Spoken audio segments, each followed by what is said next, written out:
নমস্কাৰ আপোনালোক সকলোকে স্বাগতম জনাইছো মোৰ চেনেলৰ অন্য এটা ভিডিঅ'লৈ। আজিৰ ভিডিঅ'টোত মই লৈ আহিছো আপোনালোকৰ বাবে ADRE গ্ৰেড 3 আৰু গ্ৰেড 4 পৰীক্ষাৰ বাবে কেইটামান অতি গুৰুত্বপূৰ্ণ প্ৰশ্ন উত্তৰ। গতিকে বলকচোন ভিডিঅ'টো আৰম্ভ কৰো।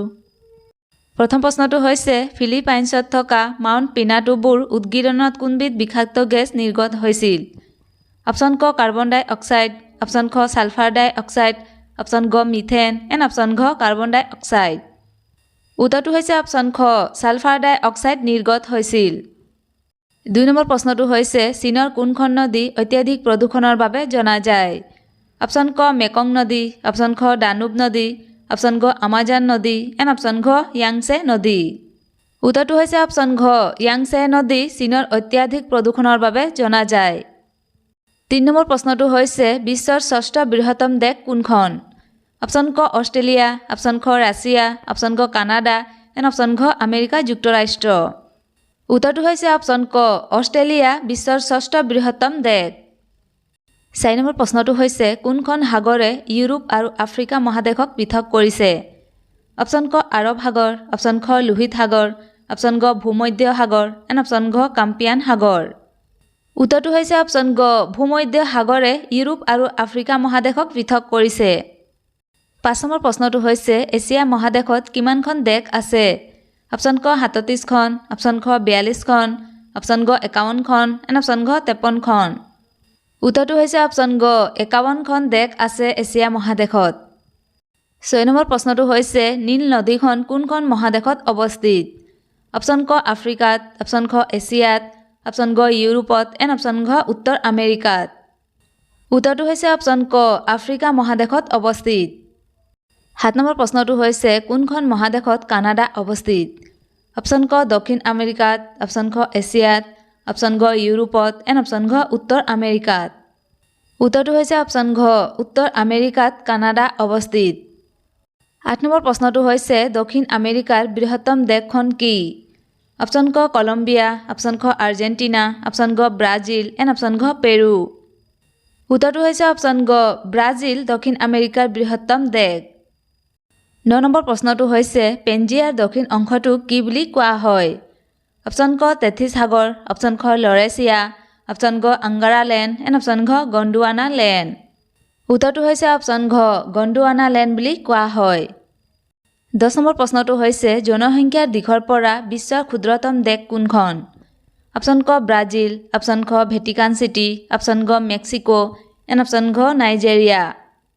উত্তৰটো হৈছে অপচন খ ভেটিকান চিটি জনসংখ্যাৰ দিশৰ পৰা বিশ্বৰ ক্ষুদ্ৰতম দেশ। ১১ নম্বৰ প্ৰশ্নটো হৈছে জাৰ্মানীৰ ৰাজধানী কি? অপচন ক কলম্বো, অপচন খ মস্কো, অপচন গ বাৰ্লিন এণ্ড অপচন ঘ এথেন্স। উত্তৰটো হৈছে অপচন গ বাৰ্লিন জাৰ্মানীৰ ৰাজধানী।